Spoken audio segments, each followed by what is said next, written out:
अरे पीयूष गोयल जी वहां गए, अपनी टीम के साथ गए, उन्होंने नो टैरिफ की ने डील दी कि हम आप पे एक परसेंट का भी टैरिफ नहीं लगाएंगे। उस पे आज तक इन दोगले लोगों ने जवाब नहीं दिया। इतनी मक्कार कौम है ये वहां की। तो उन्होंने क्या किया होगा कि जो उनके फ्रेंड्स हैं, जो उनके परिचित हैं, जो उनके बिजनेसमैन है, जो उनके साथ बिजनेस करते हैं, या जो उनके सपोर्टर हैं, तो उन्होंने कहा भाई लो सेल लगवा दी मैंने पूरे वर्ल्ड मीडिया, पूरे वर्ल्ड स्टॉक मार्केट में, जिसे जहां चाहो वहां का शेयर खरीदो, आपको बहुत शॉर्ट टर्म में 10 दिन, 15 दिन, 20 दिन, महीने भर के अंदर पूरे साल के 2-3 साल का गेन एक साथ हो जाएगा। हमारे लिए तो चाहे वो ग्रेट ब्रिटेन वाले लोग हों, इंग्लैंड वाले लोग हों या अमेरिकन हो, सारे अंग्रेज एक जैसे ही हैं, भूखे नंगे। बस ये नोचना जानते हैं, अपनी जेबें भरना जानते हैं। आप ये देखो कि पहले इन्होंने लूटा, अब हम मेहनत कर रहे हैं, उसके बावजूद ही हमें लूट रहे हैं। आपको बता दें ट्रम्प साहब कि जितने आपके यूएस के अंदर बिकते हैं ना एप्पल, उससे ज्यादा इंडिया में एप्पल बिकते हैं। अगर हमारे यहाँ फैक्ट्री है इसलिए हम खरीद रहे हैं, और जिस दिन यहां से फैक्ट्री चली गई उस दिन जैसे बाइकआउट चाइना हो रहा है, बाइकआउट अजरबैजान हो रहा है, बाइकआउट पाकिस्तान हो रहा है, बाइकआउट टर्की हो रहा है, उसी दिन बाइकआउट यूएसए भी होने लगेगा। ध्यान रखना इस बात को। नमस्कार दोस्तों, आप सभी का स्वागत है, अभिनंदन है। आज हम फिर से नए टॉपिक पे बात करेंगे, इंडिया वर्सेस यूएस रिलेशन पर। हमारे साथ दिवाकर जी हैं, और दिवाकर जी आपका बहुत बहुत स्वागत है स्टूडियो के अंदर। बहुत धन्यवाद भैया, आपने फिर से बुलाया। और जैसे कि आप सब जानते हैं, मैं आप सबके प्रश्न लेके यहाँ पर आता हूँ और भैया से पूछता हूँ, और भैया उसके जवाब देते हैं फैक्चुअल तरीके से। तो दोस्तों, आज एक बहुत ही महत्वपूर्ण मुद्दा है, और वो मुद्दा मैं अपने में से, एक सोसाइटी में से निकाल के लेके आता हूँ। तो दोस्तों पता क्या होता है कि हमारी सोसाइटी में भैया फ्रेंड्स ऑफ सर्किल्स होते हैं। मतलब मेरे क्लास में मेरे फ्रेंड्स हैं, मेरे कॉलेज में मेरे फ्रेंड्स हैं, और हर सर्किल में एक ऐसा फ्रेंड होगा जो सबका फ्रेंड होगा, और वो किसी का फ्रेंड नहीं होगा। वो हमसे तभी बात करेगा जब उसके इंटरेस्ट की बात होगी। वो हमें डोमिनेट करेगा और अपनी बात मनवाने की कोशिश करेगा, दूसरों को हमारे खिलाफ कर देगा ताकि वो अपनी बात मनवा सके, और दिखाएगा ऐसे कि वो ही तुम्हारा सच्चा दोस्त है। इसी क्रम में मैं लेके आ रहा हूं कि ऐसी दुनिया है और देश एक दूसरे के दोस्त हैं। वहीं एक ऐसी कंट्री है जो ना किसी की दोस्त है ना किसी की दुश्मन है। जैसे कि आप जानते हैं अमेरिका, यहाँ पे मैं अमेरिका की बात कर रहा हूँ। कहते हैं, और बहुत सारे लोग कहते हैं कि मोदी जी प्रेसिडेंट ट्रंप के फ्रेंड हैं, और अमेरिका जो है भारत से बहुत अच्छे रिश्ते हो गए, इतने अच्छे रिश्ते हो गए कि रशिया भी पीछे छूट गया। कितनी सच्चाई है इस बात में भैया कि अमेरिका हमारा बहुत ही खासम खास दोस्त है, और उसने मतलब रशिया जैसे हमारे पुराने दोस्त, और हमारे देश में ये कहा जाता है कि रशिया हमारा बड़ा भाई है, उसको भी पीछे छोड़ दिया। देखिए दिवाकर जी, जैसा आपने कहा कि मोहल्ले में जो सभी का दोस्त होता है, तो वास्तव में वो किसी का दोस्त नहीं होता। तो हमारे यहाँ पे इंडिया में भी कहावत है, जो सभी का दोस्त है वो किसी का भी दोस्त नहीं है। अमेरिका के बारे में ये बात हम इसलिए भी कह सकते हैं क्योंकि अमेरिका के जितने भी डिप्लोमेट्स हुए हैं, उन सारे डिप्लोमेट्स के बात करने का लहजा या उनके द्वारा हिस्ट्री में दिए गए बयान या उनका व्यवहार ये बताता है कि America has no permanent friend और एनिमी बट है परमानेंट इंटरेस्ट। उनका वर्ल्ड में कोई भी ना तो परमानेंट मित्र है, ना ही कोई परमानेंट शत्रु है, केवल उनका परमानेंट इंटरेस्ट है। जहां उनका इंटरेस्ट होगा वो केवल वहीं होंगे, और वहीं उस कंट्री से उनकी क्लोजनेस बढ़ जाती है। और जिससे उनका इंटरेस्ट नहीं होता, तो बेशक उनका वो हिस्ट्री में क्लोज अलाय हो, उसके बावजूद भी अगर अभी उसमें इंटरेस्ट नहीं है तो उसकी तरफ ध्यान भी नहीं देते, उसे अधर में छोड़ देते हैं। तो अगर हम इसे बात करें इंडिया और पाकिस्तान के कंटेस्ट में, इंडिया वर्सेस अमेरिका के कंटेस्ट में, इंडिया वर्सेस चाइना के कंटेस्ट में, तो अमेरिका के इन सभी के बीच में क्या क्या रोल है, तो हम उसे वन बाय वन डिस्कस करेंगे। अमेरिका को ये बात पता है कि चाइना नंबर 2 पे चल रहा है, नंबर 2 की इकोनॉमी है वो वर्ल्ड में, और चौथे नंबर की इकोनॉमी इंडिया की इकोनॉमी है, तीसरे नंबर पे जापान की है। उसे ये तो पता है कि आज नहीं तो कल इंडिया सरपास करके 2026 या 27 में जापान को सरपास करके वो थर्ड लार्जेस्ट इकोनॉमी बन जाएगा।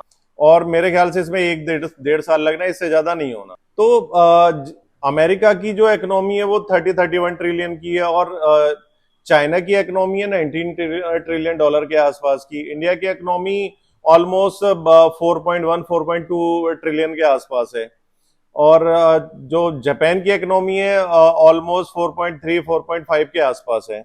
तो उसे सरपास करने में हमें समय नहीं लगेगा। बिल्कुल इंपॉर्टेंट क्या है कि अमेरिका की बादशाहत खतरे में है। यहाँ पे अमेरिका को यह लग रहा है कि जिस तेजी से चाइना बढ़ा है, चाइना 1980 से उसने अपने यहाँ रिफॉर्म करने शुरू किए, इंडस्ट्री लगाना शुरू की, और उसने अपने यहाँ पे वर्ल्ड की फैक्ट्री बनने का उसने ख्वाब देखा 1980 में। तो 1980 से और 1925 के बीच में 45 इयर्स होते हैं। तो 45 इयर्स में जहां पे उनकी इकोनॉमी ऐसी भी नहीं थी कि वो ढंग से चल पाए, काफी गरीबी थी वहां पे, इंफ्रास्ट्रक्चर अच्छा नहीं था, हॉस्पिटल रोड बिल्कुल अच्छे नहीं थे, शिक्षा अच्छी नहीं थी। तो उन्होंने इस क्षेत्र में काम किया, और आज वो इस पोजीशन में आ गए कि वर्ल्ड की सेकंड लार्जेस्ट इकोनॉमी बन गए। अमेरिका को ये लगा कि 45 इयर्स में जिस तेजी से आगे बढ़ रहे हैं, तो हमें सरपास करने में इन्हें बिल्कुल भी समय नहीं लगेगा। हो सकता है कि अगले 5 इयर्स में या 7 इयर्स में ये ऑलमोस्ट, ये मेरा एक प्रेडिक्शन है, कम भी हो सकता है, ज्यादा भी हो सकता है, तो वो सरपास कर दे। क्योंकि आज देखो कि चाइना इतना मजबूत हो चुका है कि वो आज जब भी कोई बात होती है वर्ल्ड लेवल पे, तो वो अमेरिका के सामने खड़ा हो जाता है आके। तो ये जो अमेरिका के सामने आके खड़ा हो रहा है, यानी कि उसके अंदर इतनी हिम्मत आ गई। एक तो पैसे से मजबूत है, आर्मी से मजबूत है, प्लस उसका डिफेंस बहुत मजबूत है, वहां पे टेक्नोलॉजी में वो बहुत फास्ट आगे चल रहा है। तो अमेरिका को ये दिख गया कि आज नहीं तो कल ये जिस तरीके से वर्ल्ड फैक्ट्री बन के उभरा है, पैसे कमा रहा है, फॉरेक्स रिजर्व बढ़ रहे हैं इसके, और इसके लोग इतने मेहनती निकल रहे हैं, तो आज नहीं तो कल ही हमें सरपास कर देगा। तो अमेरिका ने इन्हें काटने के लिए इन पे टैरिफ लगाए 155% के आसपास, लास्ट में तो और बढ़ा दिए थे इन्होंने। हालांकि अब इनमें डील हो गई है, और अमेरिका ने सिर्फ 10% रह गया है इनके ऊपर जो टैरिफ है अमेरिका ने चाइना के ऊपर लगाया, वो रिड्यूस टू 30% तक। जो 150% टैरिफ हुआ करता था अमेरिका के द्वारा चाइना पे, वो केवल 30% तक कर दिए। तो उसे ये भी दिख गया कि भाई बिना इनके मेरे काम भी नहीं चल सकता, क्योंकि रेयर जो मेटल है जिसे हम हथियार इंडस्ट्री में यूज करते हैं, यानी कि अमेरिका की लॉकहीड मार्टिन एक कंपनी है, और ऐसी उनकी जनरल इलेक्ट्रॉनिक्स है, ऐसे ही उनकी एक बोइंग कंपनी है। तो ये हथियार बनाती है, विमान बनाती है, फाइटर जेट बनाती है, डिफेंस सिस्टम बनाती है, ड्रोन्स बनाती है। तो ये सारी कंपनियों में वो रेयर मेटल लगता है। तो रेयर मेटल का जो एकाधिकार है, मोनोपोली है, वो सिर्फ चाइना की है। मोबाइल के अंदर जो रेयर मेटल लगता है वो सिर्फ चाइना के पास ही है। तो अमेरिका को यह दिख गया कि आज की डेट में इतने मजबूत हो चुके हैं कि हमारे पास कोई सेकंड ऑप्शन है नहीं, तो उन्हें मजबूरन इनके साथ फिर से आना पड़ा। कहां ये कह रहे थे कि हम चाइना पे 350% टैरिफ लगा देंगे और इनके साथ कोई बातचीत नहीं करेंगे जब तक कि हमारी शर्तों पर नहीं झुकेंगे। अब कोई भी शर्त नहीं, बस ट्रेड डील हो गई। क्यों? क्योंकि अमेरिका के इंटरेस्ट यहां पे टकरा गए, और अमेरिका को लगने लगा कि मेरी एप्पल कंपनी के पास वो कहां से आएगा, रेयर अर्थ मटेरियल कहां से आएगा अगर चाइना हमें नहीं देगा, क्योंकि चाइना ने अपनी सारी कंपनियों को अमेरिका में सप्लाई करने से मना कर दिया था।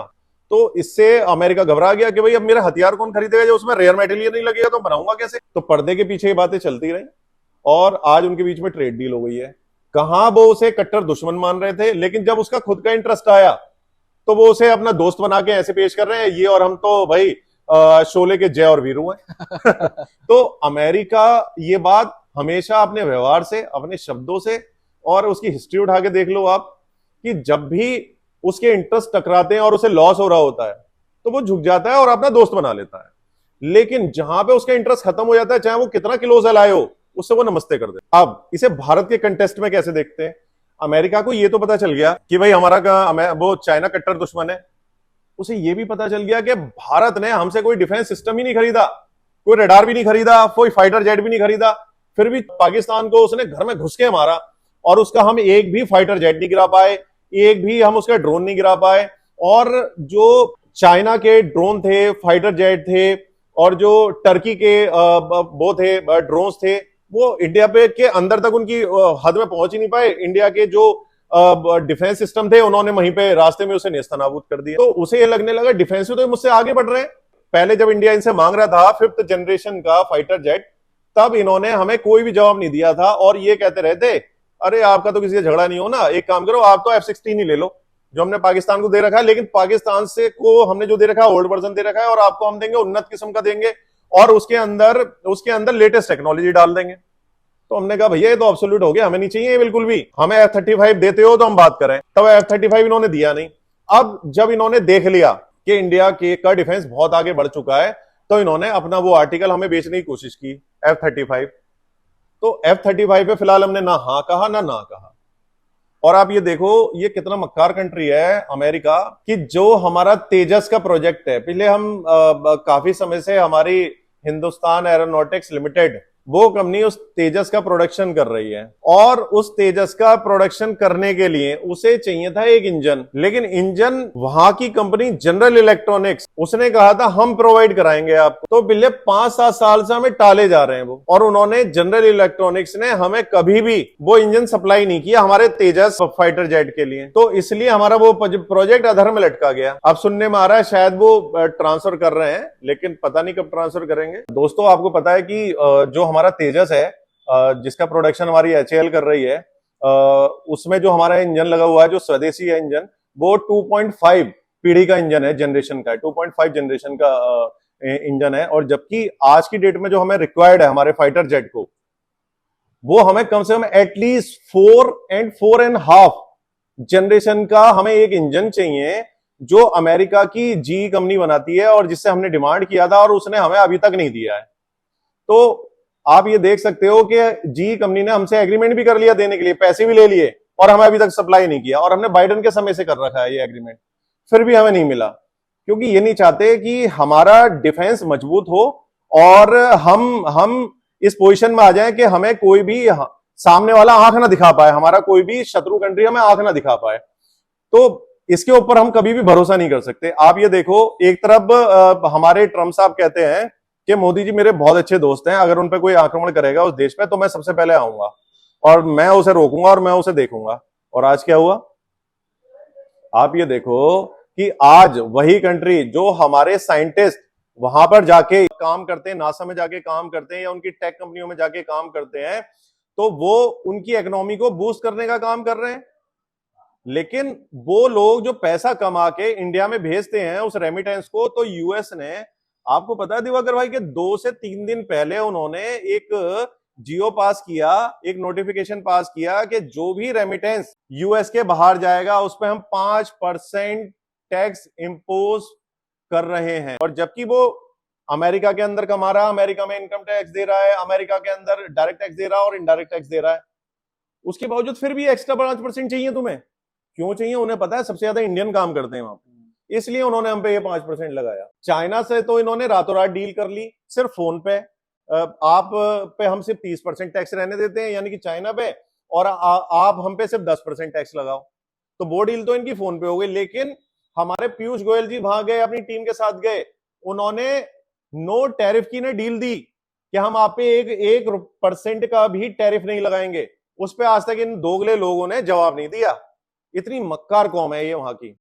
हमारे लिए तो चाहे वो ग्रेट ब्रिटेन वाले लोग हों, इंग्लैंड वाले लोग हों या अमेरिकन हों, सारे अंग्रेज एक जैसे ही हैं, भूखे नंगे, बस ये नोचना जानते हैं, अपनी जेबें भरना जानते हैं।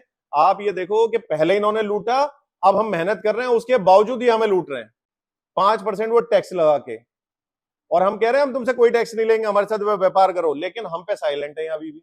अभी तक कोई जवाब नहीं आया, और दुश्मन कंट्री से इनका ट्रीटी हो गई है साइन, यानी कि चाइना से। ये चीज तो भैया पहले से लोग जो समझदार हैं, जो जियोपॉलिटिक्स को समझते हैं, उन सबको पता है कि अमेरिका किसी का दोस्त नहीं है, वो सिर्फ फायदे के लिए है। एक और चीज, एक और भैया मुद्दा निकल के आया है कि अमेरिका ने एप्पल कंपनी को बोला है कि भाई तुम इंडिया में जो तुम्हारा प्लांट है या जो लगने वाले प्लांट है उनको हटाओ और आगे मत लगाओ। मतलब बिल्कुल ही दुश्मनी निभाने पर अब अमेरिका आ गया है। उधर पाकिस्तान को उसने 1.3 जो बिलियन डॉलर्स उसने सैंक्शन कर दिए हैं कि लो भाई ये पैसा लो और भारत पे आक्रमण करो। और इधर जो है मोदी जी कहते हैं कि भैया डोनाल्ड ट्रंप हमारे मित्र हैं, और जाके अमेरिका में बोलते हैं एक बार फिर से ट्रंप सरकार तो यहाँ पर क्या होता है ना, जो मोदी जी के सपोर्टर भी हैं वो भी डाउट करने लगते हैं, लॉजिकल सपोर्टर, हाँ बिल्कुल। लॉजिकल सपोर्टर की बात कर रहा हूँ भैया मैं वो भी डाउट करते हैं, तो इसमें क्या करना चाहिए हमें?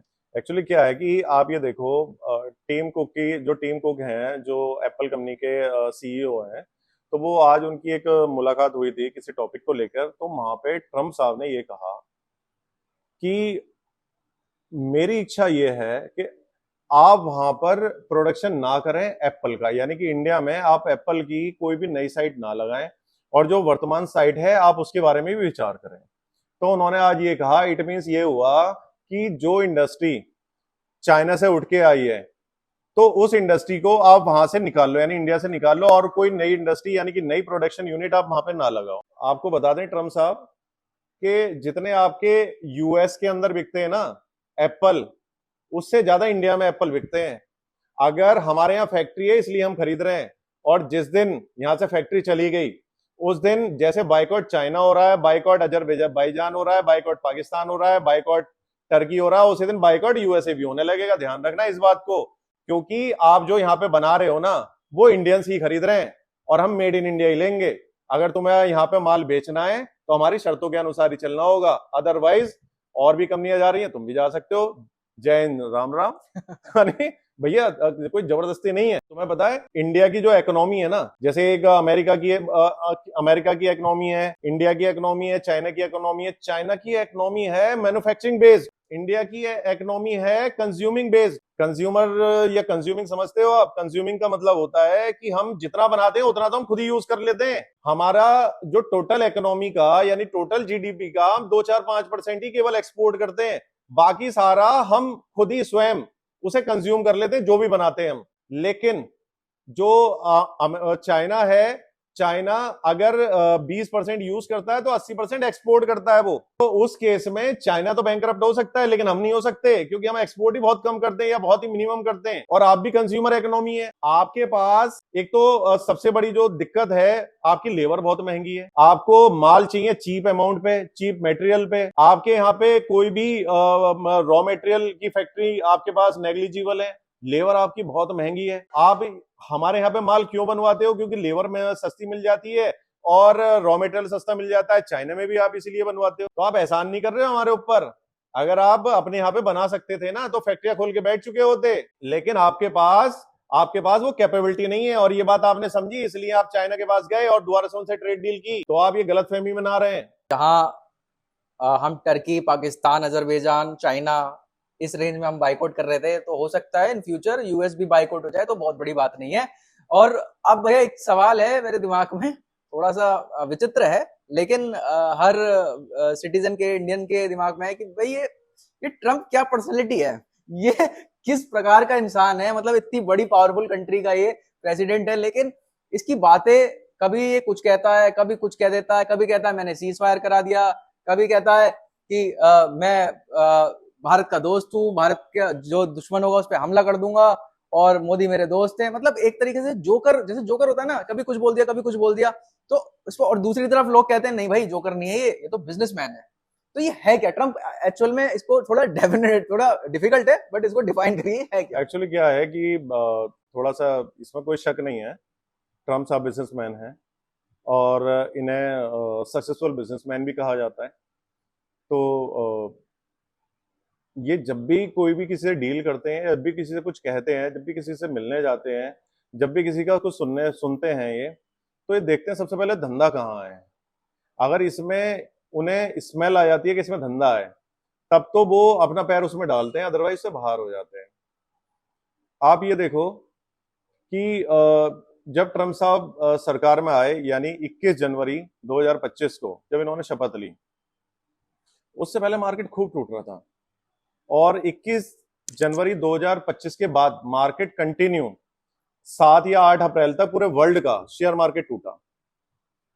या मैं ये कहूं कि जानबूझ के तोड़ा गया था। सिर्फ एक ही वजह थी उस पूरे वर्ल्ड के मार्केट को गिरने में। क्या वजह थी? ट्रम्प साहब ने ये कहा जिससे भी हमारा ट्रेड डेफिसिट है उस पे हम टैरिफ लगाएंगे, और उतना टैरिफ लगाएंगे, रेसिप्रोकल टैरिफ लगाएंगे जितना वो हम पे लगाते हैं। अब जैसे इंडिया उस पर रेसिप्रोकल टैरिफ लगा रहा था 9%, तो उसने हम पे क्या करा, हम पे लगाया उसने, मेरे ख्याल से अब तो मुझे याद नहीं है, शायद 26% उसने हम पे टैरिफ लगाया। तो रेसिप्रोकल कहाँ रह गया? ये तो दोगलापंती है ना, कहते कुछ और हो करते कुछ और हो। तुम खुद कहते हो, तुम्हारी सत्ता खुद कहती है कि तुम टोटली हम पे 9.5% लगाते हो और तुमने लगाया हम पे 26%। इससे बड़े धोखेबाज क्या होगा? दूसरा, आपने पूरे वर्ल्ड पे जो आपके दिमाग में आया, किसी पे 10%, किसी पे 20%, किसी पे 50%, किसी पे 150, किसी पे 200 टैरिफ लगाए आपने। पूरे वर्ल्ड में पैनिक हो गया, और जब पूरे वर्ल्ड में पैनिक हो गया दिवाकर भाई, तो हर इन्वेस्टर को ये लगने लगा यार अब क्या होगा, अब क्या होगा, अब क्या होगा। हर कंपनी तो अमेरिका को माल बेच रही है, या अमेरिका से वहां से वो आ रहा है, कोई रेयर चीज आ रही है, और जो किसी पर्टिकुलर इलेक्ट्रॉनिक आइटम में लगती है या पर्टिकुलर डिफेंस वाली कंपनी में लगती है, मोबाइल में लगती है, तो उसे लग रहा है कि यार अब क्या होगा। अनसर्टेनिटी थी बहुत ज्यादा लोग असमंजस्य में थे, उलझन में थे कि आप क्या करें। तो उस केस में जो मुझे लगता है, ये मेरी अपनी पर्सनल विचार है, क्योंकि वो एक बिजनेसमैन है, वो सूंघ लेते हैं कहाँ बिजनेस है। तो उन्होंने क्या किया होगा कि जो उनके फ्रेंड्स हैं, जो उनके परिचित हैं, जो उनके बिजनेसमैन है, जो उनके साथ बिजनेस करते हैं, या जो उनके सपोर्टर हैं, तो उन्होंने कहा भाई लो सेल लगवा दी मैंने पूरे वर्ल्ड मीडिया में, पूरे वर्ल्ड स्टॉक मार्केट में, जिसे जहां चाहो वहां का शेयर खरीदो, आपको बहुत शॉर्ट टर्म में 10 दिन, 15 दिन, 20 दिन, महीने भर के अंदर पूरे साल के 2-3 साल का गेन एक साथ हो जाएगा। मतलब हर शेयर 30-40% टूटा हुआ था, कुछ शेयर 50% तक टूटे हुए थे, 60% तक आ गए थे, क्योंकि हमारा जो इंडेक्स था वो ही उसका स्मॉल कैप का 25% टूट गया, मिड कैप का हमारा 20-22% टूट गया, निफ्टी हमारी 16% टूट गई। तो शेयर इसके डबल टूटते हैं, जितना इंडेक्स टूटता है शेयर उसके डबल टूटते हैं। तो यानी 40-50-60% तक हमारा करीब शेयर टूटे थे हमारे सारे। तो पूरे वर्ल्ड में सेल लगी हुई थी, तो उन्होंने अपने लोगों को कहा खरीद लो, और उसके बाद ये उनकी सोची समझी रणनीति थी, ऐसा मैं मानता हूं, क्योंकि उनके व्यवहार से देख के समझ में आता है। तो उन्होंने उसके बाद ही कह दिया कि मैं अब ये जितना भी मैंने टैरिफ लगाया है, मैं इसे 90 डेज के लिए पॉज करता हूं, 90 डेज के लिए पॉज करता हूं, और सभी पे बेसिक टैरिफ रहेगा 10% एक्सेप्ट चाइना 30%। एक्सेप्ट चाइना 30 तो अब हुआ है 125% एक्सेप्ट चाइना, यानी पूरे वर्ल्ड पे यूनिवर्स लगाएगा 10%, फिर भी मैं लगाऊंगा, और मैं पॉज करता हूं। जैसे उसने पॉज करा दिवाकर भाई, मैं बता नहीं सकता, मार्केट उस दिन से अभी तक एक बार भी उसने पीछे मुड़ के नहीं देखा है। सारे इंडेक्स हमारे वहीं के वहीं आगे खड़े हो गए, शेयर हमारे ऑलमोस्ट वहीं के वहीं आगे खड़े हो गए। हाँ अभी भी कुछ शेयर पीछे हैं, लेकिन ऑलमोस्ट वहीं आ गए जो अच्छी कंपनियों के शेयर थे। तो इन्होंने ये इतना बड़ा गेम खेला और अपने लोगों को फायदा करवाया, और कुछ लोग जो बेचारे उन्हें ये डर लग रहा था पता नहीं क्या होगा, वो अपने शेयर बेच के निकल गए। चलो दोस्तों, थैंक यू सो मच इतना समय देने के लिए। बहुत अच्छे इंटरेस्टिंग टॉपिक पे बात करी, इंडिया वर्सेस अमेरिका रिलेशनशिप पे, और हमने अपना पॉइंट ऑफ व्यू बताया। मुझे ये कहते हुए खुशी हो रही है कि मैं चाहूँगा कि आप लोग भी उस पर अपने कमेंट करें और बताएं कि आप क्या सोचते हैं, ऐसी कौन सी चीज़ें जो हमसे बोलने से रह गई है। प्लीज़ कमेंट और लाइक करें कि हम इसी तरीके के कंटेंट आपके लिए हमेशा लेके आएँ, और इसी तरीके से आप अपना प्यार दीजिए, और प्लीज़ लाइक सब्सक्राइब जरूर कीजिए। Thank you Diwakar ji, thank you so much, thank you so much.